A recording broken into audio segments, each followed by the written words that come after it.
جميعا. أعرفكم على نفسي، الدكتور عبد الله معروف، الأستاذ المساعد في جامعة طيبة بالمدينة المنورة، وأستاذ دراسات بيت المقدس، ومسؤول الإعلام والعلاقات العامة السابق بالمسجد الأقصى المبارك. يشرفني أن أكون معكم إن شاء الله عز وجل في هذه المادة.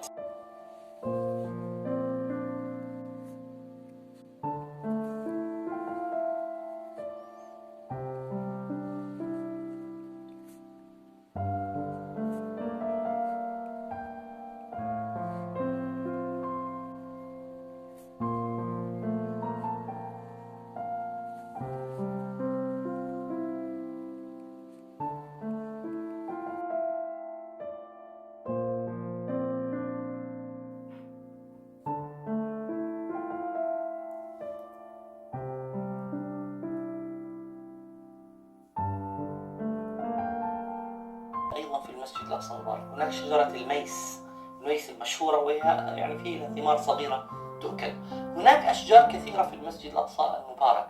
طيب معقول إنه المسجد يكون فيه أشجار؟ نعم. طب يعني الناس ترتدي الأحذية في المسجد يعني تحت الشجر وعلى التراب في الصورة، خاصة اللي رأيناها من قليل؟ طبعا. طب كيف هذا الكلام؟ هل هو منطقي؟ هل هو معقول؟